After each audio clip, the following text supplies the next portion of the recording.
Later this month, Munich, the capital of Bavaria, will welcome thousands from around the world for the planet's premier beer festival. That is very much a multicultural knees-up. But this city, also famous for its glockenspiel, striking buildings and the 1972 Olympic Games, is now also associated with golf, thanks to the BMW International Open. The tournament began in 1989, and for the last 5 years, it's been staged around 20 miles from downtown at Golf Club München, Nord-Eichenried, a course with a reputation for brewing up something of a birdie fest. John Daly, who's down the odd pint in his time, certainly enjoyed his visit here 12 months ago. He posted a European Tour record total of 27 under par to bring the curtain down on a personal victory drought extending back to the 1995 Open at the home of golf, St Andrews.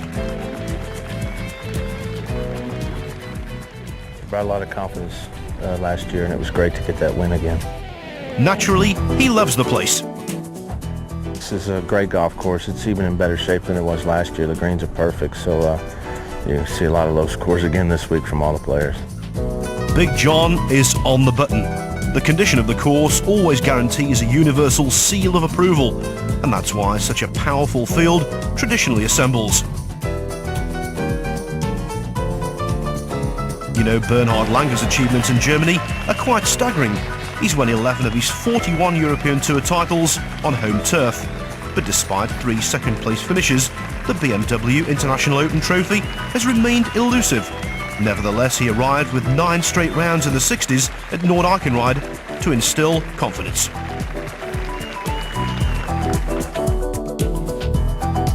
I have won a few, but I have never won this one, so I'll be trying especially hard this week to do well and, you know, gearing up for the Ryder Cup and trying to get my game in top shape.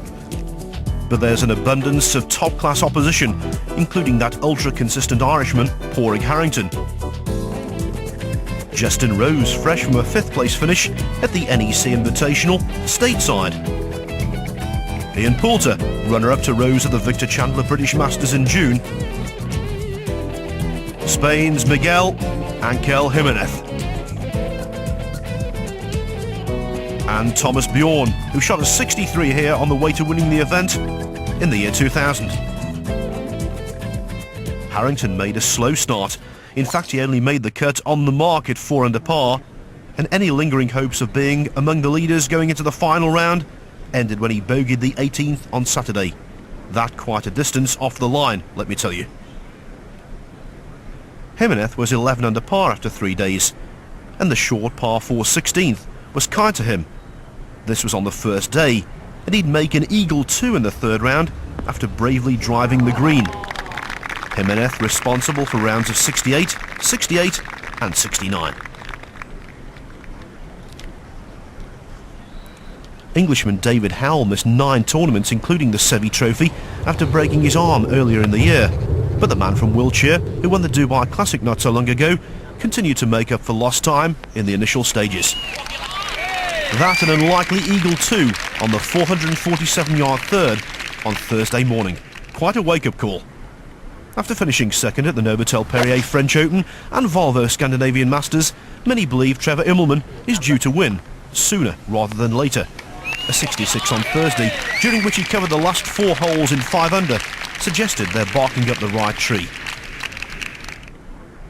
Jamie Spence was 2nd at the recent TNT Open in the Netherlands. He's got abundant self-belief right now, and he stood 15 under par with just a round to go. Spence seeking his 3rd European Tour title.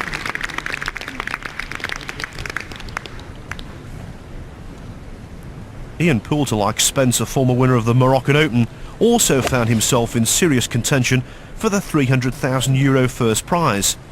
He was playing his usual positive, aggressive brand of golf and was alongside Spence at 15 under on Saturday night. Rookie Richard Bland, winner of last year's Challenge Tour Grand Final in France and beaten in a playoff for the Murphy's Irish Open 3 months ago, was a shot better off. But not surprisingly, the focal point of support was Bernhard Langer. He gave the sizable crowds much to cheer from the word go. That one of 7 consecutive birdies on the way to a 64 that secured the first round advantage. Langer, who defends his Linde German Masters crown later this month, couldn't have wished for a brighter start.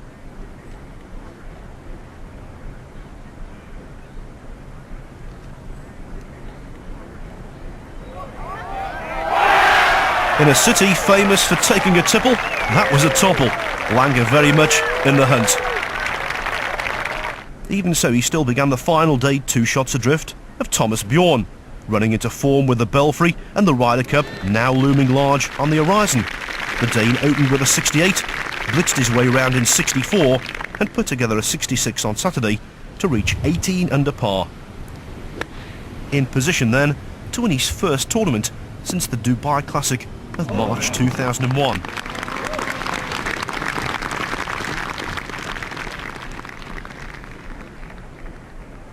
Going into the final round, there were 7 English players in the top 10, but the leaderboard was headed by Björn, 2 clear of Langer and Bland, a couple of players at opposite ends of the experience and accomplishment spectrum. With me in the commentary box today, Tim Barter, who's no doubt been impressed with the progress of Poulter. Certainly have, Phil, a man in need of a fast start. Here is second shot to the first, and that would yield the opening birdie of the day. Didn't have to wait long for his second either. Third hole, 35-footer, 2 under after 3, 3-3-3, what a start. Bland's missed 10 of 20 cuts this season, but coming so close at Photo Island was a big boost. That was a birdie at the third. Having birdied 4, 5 and 6, in-form John Bickerton had a birdie putt at 9 to go out in 32. Bickerton to 18 under par. Langer squandered a golden birdie chance at the first, but the German is made of granite. How about that for a response on the very next hole? It was well received, and there was more to come on the 5th. After duffing his first chip, Langer had this for par. Now that's what they call playing your get-out-of-jail-free card. Having bogeyed the par 3/8, Langer needed to bounce back with a birdie at 9. It looked unlikely, but never underestimate the German. Langer 19 under par. The third hole isn't a pushover. In fact, it's one of the most difficult on the golf course, but Björn still opened his birdie account there. He looks in ominous nick. A perfect tee shot at the 331-yard par 4 5th. Thomas has a chance to attack the flag. Oh, one of the best short iron players in the world. He seizes the opportunity, his second birdie in 3 holes. He then birdied the par 5 6th. But this birdie at 9 took him out in 32. So it's the Great Dane by 3 from a German Terrier who won't let go. Bickerton, Poulter and Bland still in the mix, with the number of genuine title challenges being whittled down as the business end of the tournament fast approaches. Nord-Eichenried serving up quite a birdie blitz.